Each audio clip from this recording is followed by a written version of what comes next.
is Jasmine Jackson, and today we are continuing our arts recovery through anti-racist action discussion with Dr. William Jackson. Welcome, William. Thank you for having me. Yeah, of course. Can you tell us a little bit about who you are and what you do? Sure. Yeah. Thank you for having me again. And my name is William Jackson, Dr. William Jackson. I use he, him pronouns, and I'm proud principal of Nathan Hale High School. A few of my roles include principal at Nathan Hale High School. I also am an instructor in the University of Washington College of Education, where I do teach transformative teaching and learning for our educational leadership and policy program, where students earn their doctorate in educational leadership. Also, I'm an instructor for our Danforth program, which is a principal prep program as well, where I'll be teaching building culture and shaping change.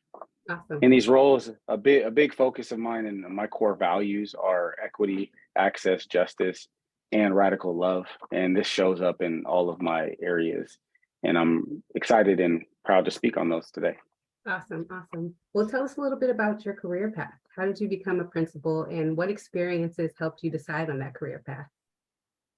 Yeah, I had the privilege to see a few of these questions ahead, and I had to reflect on this question. And I'd say one of the biggest values that I had growing up, and you can relate to this, is I did grow up on Section 8, and I also grew up with a lot of housing and food insecurity. And so what that gave me the privilege of, similarly, I also grew up and went to private schools. So I had these really fruitful learning experiences growing up in the city where I grew up in and in the neighborhoods that I was able to move around in, which gave me a lot of depth of different families and different communities, which gave me an expansive learning experience to be able to provide that depth of understanding of the various families that I'm able to interact with. And my passion for education truly does come from my mom, who was an avid reader and who was a community leader and just a really cool teacher that I had an opportunity to grow up around. And my dad, who was one of my toughest and strongest instructors that I had, constantly teaching me the values of life and education and learning. And so that really took off when I did get to college, where I really learned more about myself and my identity and how that shows up in my places of learning. And leadership has constantly been a part of my life, from when I was a kid all the way up until when I playing sports and going into leadership and in college as well. And really, when I started to teach and coach, I started to find my love and joy for teaching and leading as well. So, Absolutely. Well, you recently won the 2022-23 Thomas B. Award for Excellence in Promoting Educational Justice and Equity. That's huge. Congratulations. Thank you. You're in the I appreciate it. You're in the fact in the Seattle Medium. I appreciate that. This is actually the perfect timing for a conversation. You're a change maker. I appreciate that. Thank you. I'm one of many, so thanks. Yeah. Well, can you tell me what racial equity or anti-racism looks like in an institution, and what strategies and tips can you share about what is and has worked for you? Sure. Thanks for asking that question, because that's what's the actionable items? What's the actionable? Some folks are really reaching out and asking, Yeah.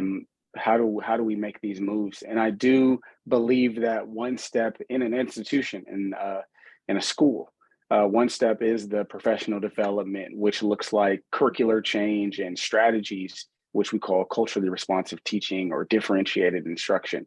Those are all tools and strategies to help advance student learning and to help student learning on all sorts of spectrums of students. However, one of the biggest changes that I do value is operational change. And so the operational change, that can be in a budget crisis, or that can be in an expansive time. Mm-hmm. And that's within truly, how does your budget operate? How does your hiring practices operate? Mm-hmm. How does your management and staffing operate? And those are the real racial equity moves that we're looking at now in this part of our 21st century. I think that there's, we've had certain waves, and right now it's all about the operational change and how do you make some sustainable growth that's not just conversations. And that's And not so, just in school, within school, that's just yeah, in general, right? absolutely. And so I'm pushing outside of school by making that claim, is Mhm. that it does, to make this work, it does have to move outside of just conversations and just, work opportunities where we're talking about race. That's great, and Mhm. that's one step. But the real change happens when your budget is aligned with your goals that are strategically placed on where we have students of color and Black students and African American males. And so each cut, if you do make cuts or make allocations, they're not going to be in those areas. They're going to be in areas that do not serve students of Mhm. color and that do not serve Black males or Black girls Mhm. in our school. And Mhm. so those are the real racial equity moves, in my opinion, and how your master schedule in a school, that will be your master schedule. But in a different business, it will be your goals and what funding areas are you prioritizing and deprioritizing to ensure that budget doesn't get in the way of goals to ensure racial equity and justice. So I guess that kind of leads in and plays off of my next question, which is, what do you believe needs to change and how can those changes happen? Sure. I don't want to undermine at all the need to have radical transformation within self. And Mhm. that could be white people, white leaders focusing on their own personal development. That could be in connection with leaders of color. That can be in connection with staff or of clients. However, Mhm. I don't want to undermine that. That's extremely important. However, as mentioned, what those look like, and if I'm not mistaken, you're asking what specific changes. Yeah, yeah, yeah. Yeah, absolutely. One thing that I think is extremely important is hiring practices, meaning uh, do hiring practices specifically reflect the needs of the community? And um, not only just hiring to build a diverse workforce, but also considering before hiring the diverse workforce, how do we retain our individuals that we bring in? It's not appropriate to just hire and staff because that's leaving folks vulnerable to possible workplace harassment, vulnerability, unsafe workplaces. And so, how do we ensure that? Sorry, I'm getting texts all around this. How do we ensure that folks feel safe, that we hire as well, and Mhm. we have an environment where we can reach our goals of hiring and staffing and ensure that we're building a culture and a workforce integrity that is diverse, that also meets our goals. And that's one thing, specifically hiring questions. What are we asking on our interviews? Who's Right. involved in our interviews? Who are we asking to be on our interviews? One Mhm. thing, we have families involved in our interviews. We have students also. We want to have our students of color on our interview teams, families of color on our interview teams. Uh, we shift and change questions specific to racial equity and justice, to ensure that the lens of educators that we're bringing in do have a racial equity lens. And that's power in place, right? I have the power and the authority to make those decisions. And I think it's upon leaders to make those decisions if you are actually seeking to transform and build a racially equitable environment that you work for and that you lead. Uh, Absolutely. so, mhm. So you kind of touched on budget cuts. We're in Yep, a great economic challenge right now. They're calling it the year of loud layoffs. How do we still how do we still center racial and intersectional equity? Are there ways to make sure budget cuts or layoffs are done in an equitable and human-centered way? I know you kind of touched on it, but if you can, you know, go back and sure, talk a little bit about that. sure. I do believe that leadership has a huge role in this, and how we as leaders do advance racial equity. One thing that I think is important is, and I didn't mention this, is one of the biggest moves to advancing racial equity in schools is centering student voice and centering family voice. Mhm. And so that's through how do we make changes by hearing what our students are experiencing and our families are experiencing, and who our families and students are, and what decisions are we making through those processes. But for budget cuts and for centering racial equity and not decentering racial equity through budget, because it's an easy decision to make. Any priorities that were expansive during a time of abundance, now it's a time of some don't want to use the word, but recession. We tend to deprioritize the programs that were advancing racial equity and justice. That's a historical move. Mhm. But a way to lock those in that's really important is to align goals that your company has, or goals that your school or enterprise is focused on, and ensure that evaluative frameworks are tied to those goals, Mhm. and ensure that outcomes are tied to those evaluative frameworks. And that's to ensure that the focus is less about how I feel about a person, or less about how I feel about this other racial group, and more about the outcomes necessary. And our outcomes necessary are to increase our workforce equity, or to increase our ensure that our folks do feel a sense of belonging and safety, so then they can be the highest quality workforce as possible. Or there's other outcomes that are related as well. But to to get away from the loose metrics of feelings and get tied into actual outcome goals is one strategy that I have found is a big way to ensure that racial equity and justice remains centered through these budget crises. Mhm. Absolutely. So when we're ready to hire, do you have tips or strategies for making hiring of new staff more racially equitable? So say that again. I'm sorry. No, you're fine. So when we're ready to hire, do you have tips or strategies for making hiring of new staff more racially equitable? Are there core values that we need to center when it comes to hiring? Sure. It's similar to the success metrics that I spoke of and the evaluative frameworks that I speak on. Um, it should be tied in together.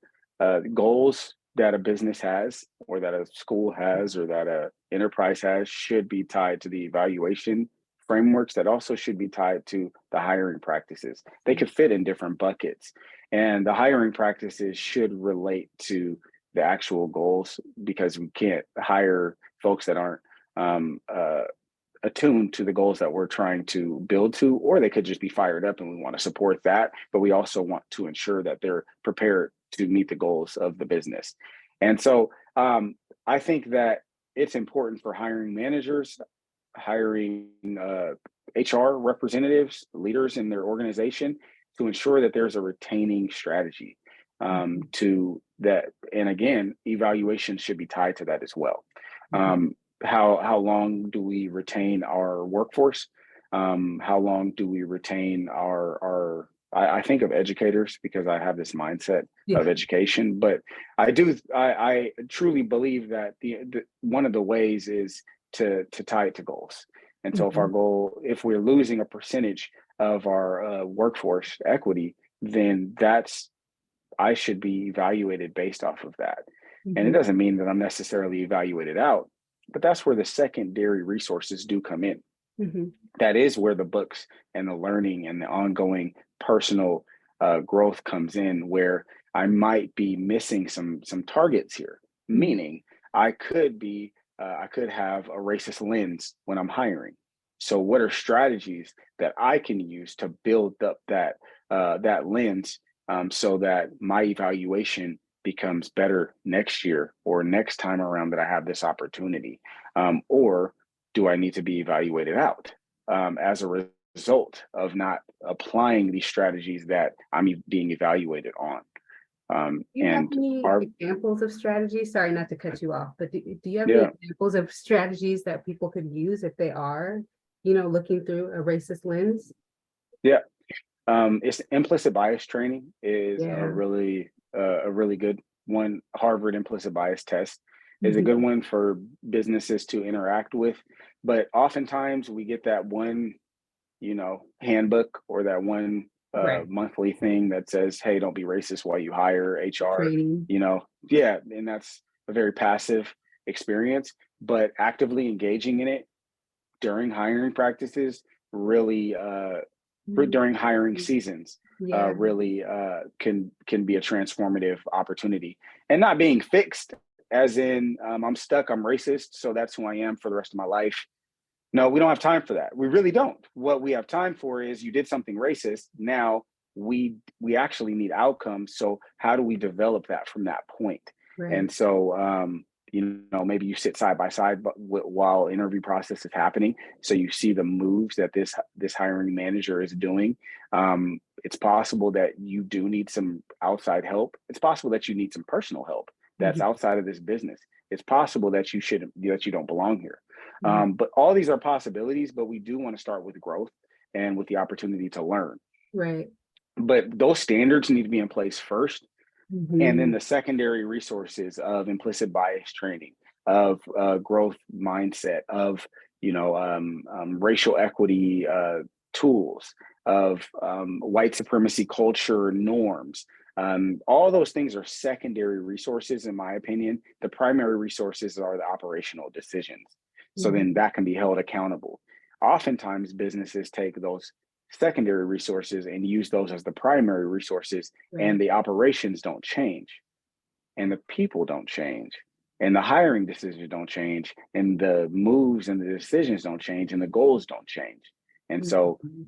the retaining, we struggle retaining people of color, or retaining or even hiring people of color, because we don't have strategies to build on, and we don't have anything holding us accountable to it, Right. as Absolutely. an example. Thank you. So, Absolutely. what changes are being made or need to be made so that a greater diversity of people might even be interested in wanting to apply? And I feel like you kind of talked about that with goals, setting goals, Mm-hmm. Um, are there Yeah. changes that So you're making? yeah, I would say marketing campaigns always help, but Mhm. authentic marketing campaigns are very helpful.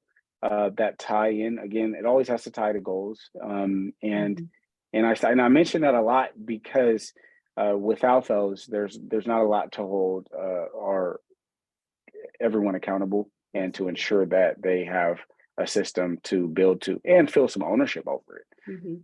Yeah, and things that I've done to ensure that is every meeting I go in, there's some statements that I consistently say, to where I'm trying to uh, implement our strategies into the subconscious mind of my educators constantly, so they can constantly hear a few specific things.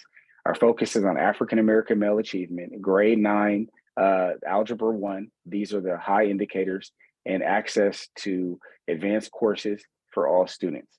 So these three can be our focuses. If we were to lose all of our money, our few areas of focus would be centered on those areas. Got you. You're trying to infiltrate your staff's mind. Infiltrate, good word. So do you have suggestions? Absolutely. Do you have suggestions or strategies to welcome new people so that they feel like they're in an environment where they can authentically thrive and work to their fullest? For you, that's staff and students. For us, that would be like arts org staff or artists. Yes, I do think that new staff orientations always help, but those tend to be one-offs. I think one-offs meaning that just happens one time, or one time every few months. I do think that mentorship programs help as well, career ladder opportunities. One thing that new staff really value is seeing a pathway forward that's not just associated with just the goals.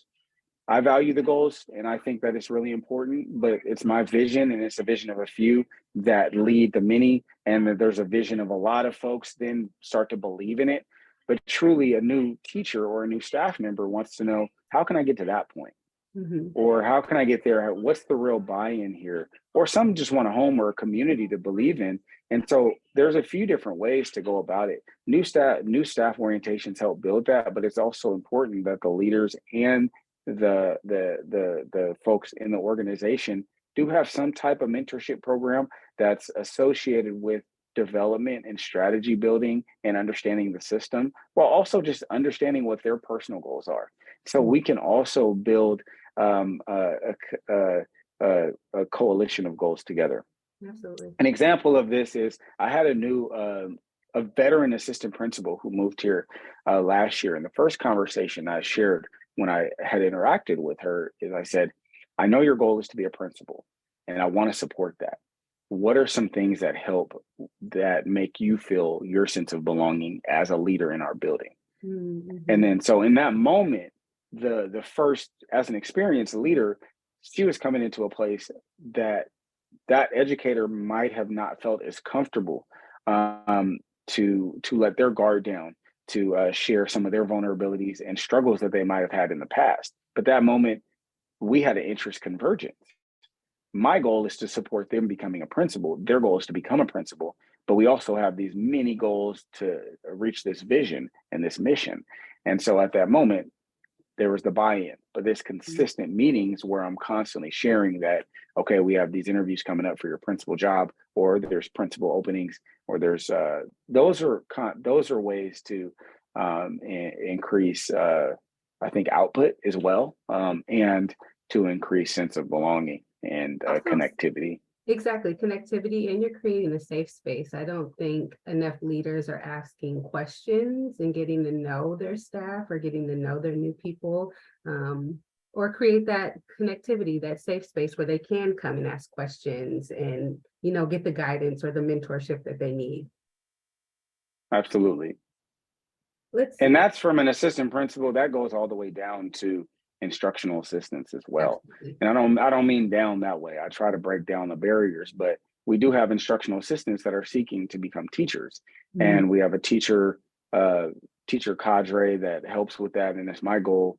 I treat every instructional assistant as though they're seeking to become a teacher. And then they let me know at that point that they're not, or that they have other career aspirations.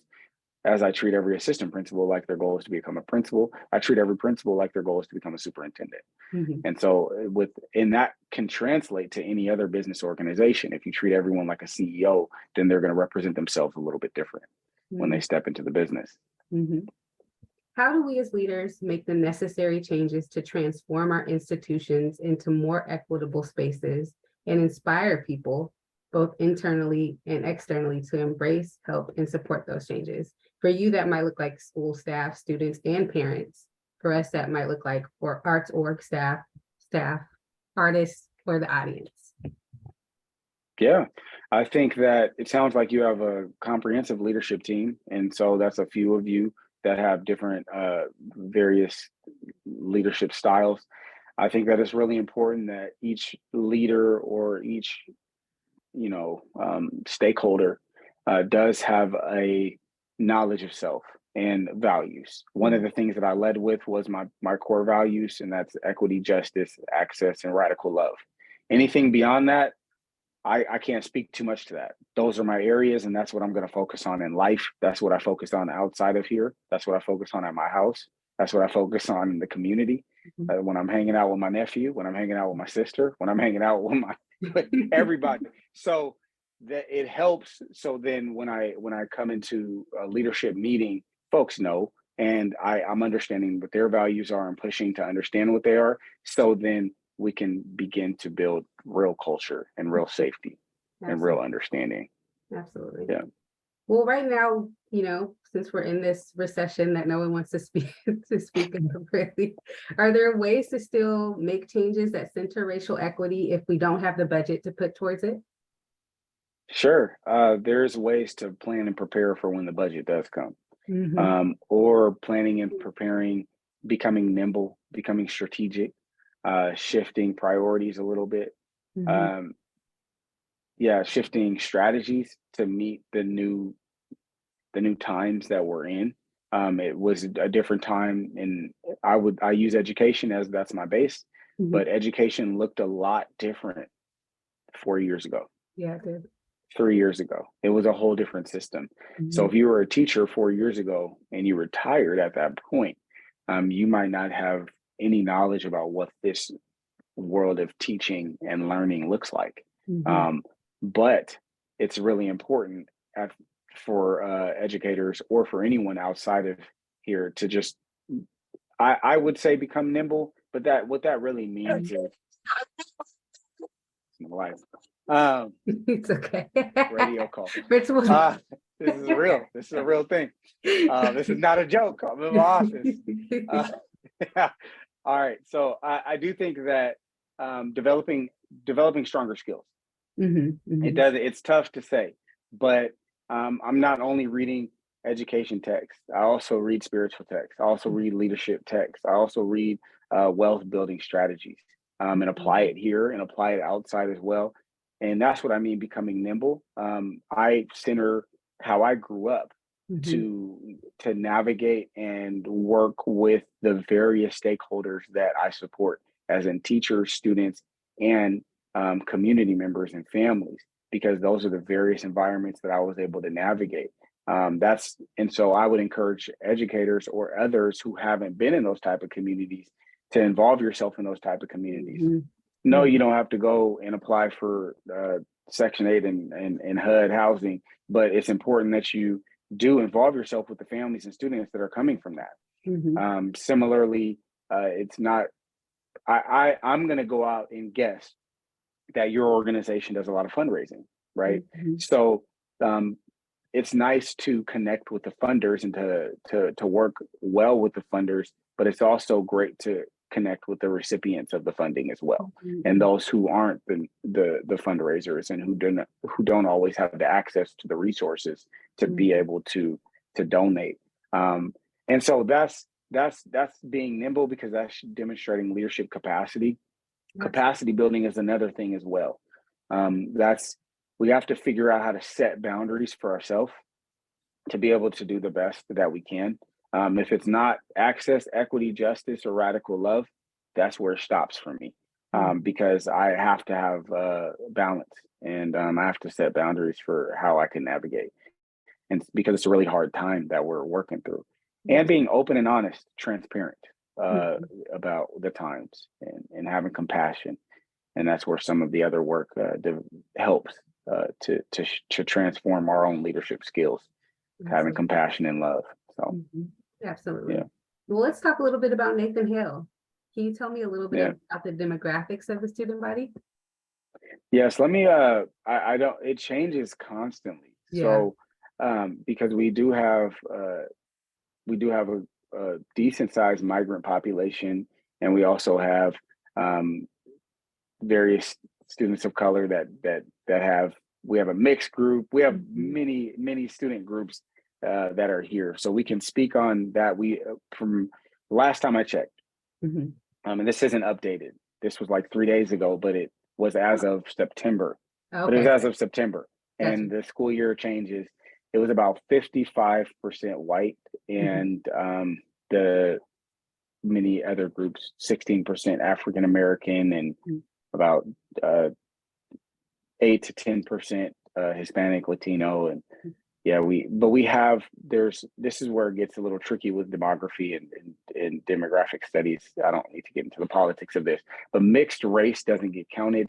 And students that are from like Middle Eastern countries don't get counted as well. It gets a little tricky as well, because students that are migrant from East African countries or West African countries are connected into African American, which isn't necessarily Black African American. It's its own African American. And so we do have a strong amount of students of color, if that's the question. But the demographics are a little shifty. So what issues and concerns are most top of mind for teens these days? Do you have any ideas? Have you been talking with the teens? Yeah. Outside of your nephew? Yes. What is on their mind is, I love them. What's on their mind is today.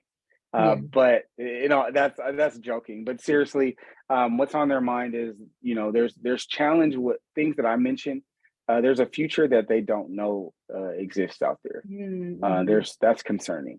And so when there's that they don't know exists, or what exists outside of here, it leads to senses of hopelessness and feelings of abandonment. And what that looks like in schools is leaving class, potentially going to get high, potentially doing some radical behaviors that can be harmful to you and the community. Mm-hmm. Some students are extremely active on one end that are trying to change the world, change agents, Mm-hmm. because that's a part of it. But then there's also some that find disillusionment from this and feel a sense of depression That's because of heartbreaking. this. This COVID and It is. social media created it. We didn't feel like that when we were teens.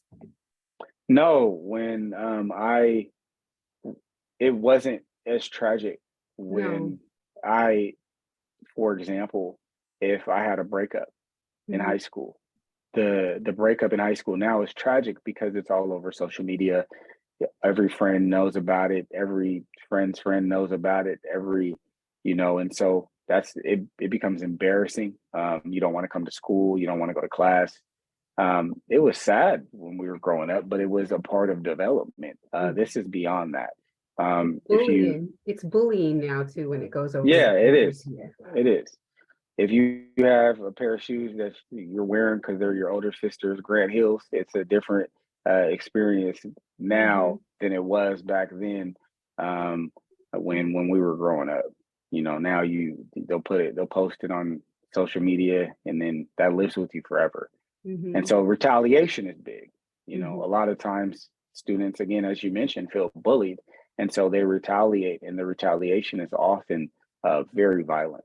And so, Very violent yeah, and extreme. uh, very extreme because they feel Um, hopeless. Yeah. yeah, that's sad. That makes me sad. Hmm. So, Yeah. how do teens see the world in terms of race and gender? Are there things that we can learn from teens about race and gender identity? I know that they're a lot more open than we were. Yeah.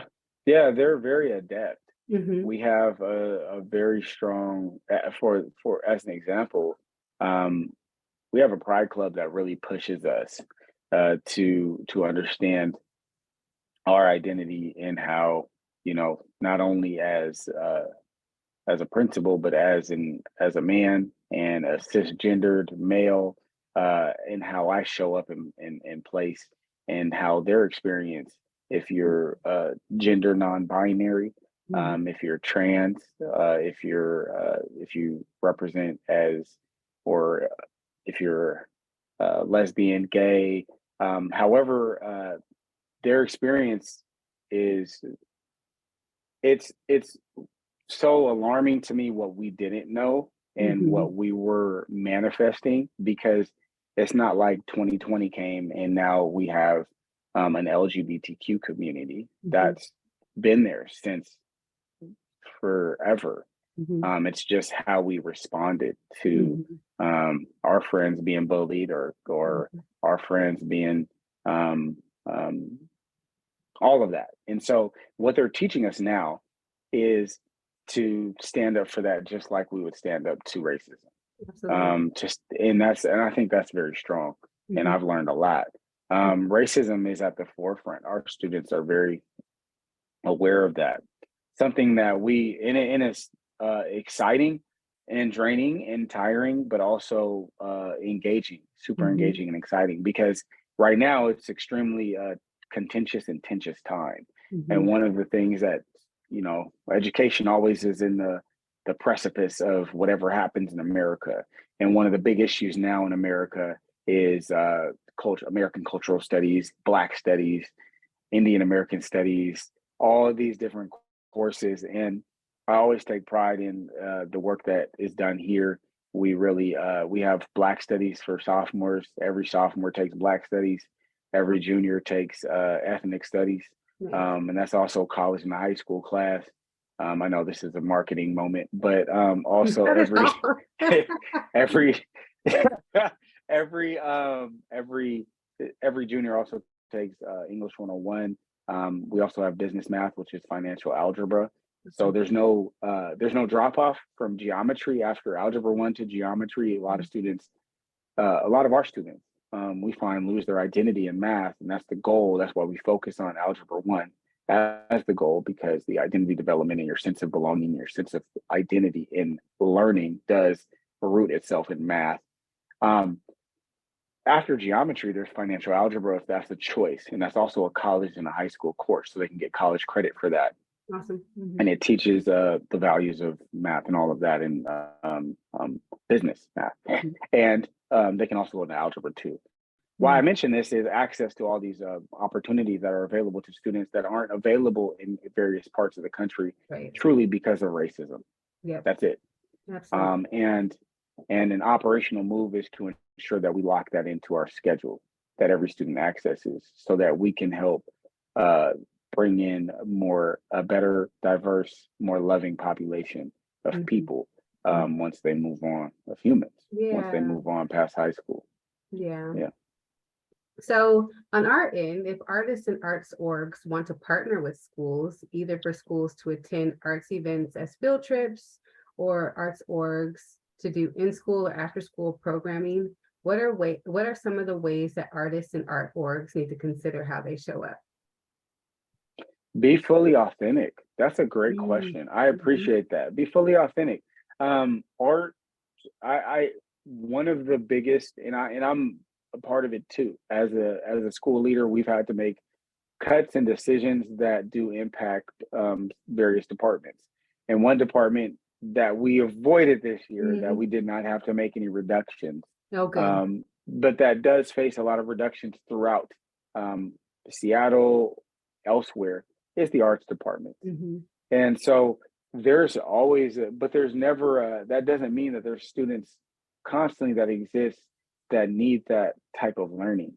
Every student would benefit from taking 1, 2, 3, 4 arts courses in their experience. And that varies from photography to music to graphic design to band, orchestra, all of these different courses that are piano, that are strong courses for their sense of self and sense of development, drama. But the sad thing is these are the areas that get cut earliest. So arts orgs seeking to partner with schools will be an amazing thing. I don't think that schools have barriers for that. There's we welcome those opportunities for students. For sure. Awesome. Show up authentically. That's the only thing, because our students want to see real authentic people. And I don't think that there's any art org that's not going to show up authentically. So, yeah. That's awesome. Well, thank you so much for your time and this valuable information. Are there any resources or even any advice that has helped you on your journey that you can leave us with? I had a funny joke. I won't. This is my dad. No. Yes, I do have. I'd say a few books that have helped me. For any leaders that are listening in, The 7 Habits of Highly Successful People. That's helped me a lot. I'd say for any folks that are interested in a simple tool to help grow your financial understanding, The Richest Man in Babylon. That's been a book that's helped me as well. And for anyone who is seeking to grow within themselves, but has a palette for various spiritual entities, and that's the 7 spiritual laws of success. Those are 3 resources, and none of them are educational texts. So this is all for anybody that's seeking to just grow. Awesome. Thank you so much, William. Thank you. I wanted to thank both you, Jasmine and William, for being part of our Seattle Office of Arts and Cultures series on our arts recovery through anti-racist action program, and just really loved hearing everything that you had to say. William, very abundant mindset focused, growth learning mindset, and really focusing on goals. And I especially loved what you shared, because we share this all the time, that it doesn't help to diversify an organization if you aren't creating and operationalizing changes within the organization that will actually retain all of that diversity of staff. So very key points. Before we leave, I want to just thank all of you who are watching this video, and to remind us all that we are on the indigenous lands of the Coast Salish tribes, of which the Duwamish tribe is actually the caretakers of the specific area that I'm calling from, and we want to work hand in hand with them. They are actually some of our most vibrant arts and cultural and heritage leaders in our region, and of course, all the work that they've been doing in terms of preserving our natural resources and continue to do so is something that we should all aspire to. And if you don't mind, just giving a brief uh, visual description of yourself for those of us who are listening in who may need that. I myself, Kathy, she, her pronouns, am an Asian American woman with long, sort of wavy black hair and brown eyes. I am wearing a black face mask today, and I've got an orange sweater on, and my background is our office space at King Street Station. Jasmine, do you mind going next? Sure. I'm an African American woman, and I have on a white blouse with black dots and a curly afro and brown eyes and a blurred background. And That's really cool. Yeah. I like that, actually. I'll say it again, I'm William Jackson. I use he, him pronouns. I'm a Black man, 6'2", not that matters. A flat afro that is kind of a flat top, kind of an afro. And I have a blue blazer on, and I'm sitting in my office right now. Terrific. Thank you so Awesome. much. It was such a pleasure to have both of you on to share all this information out with our community. Absolutely. Thank you. Thanks, Yeah. Kathy. Thank you. Thank you, Kathy.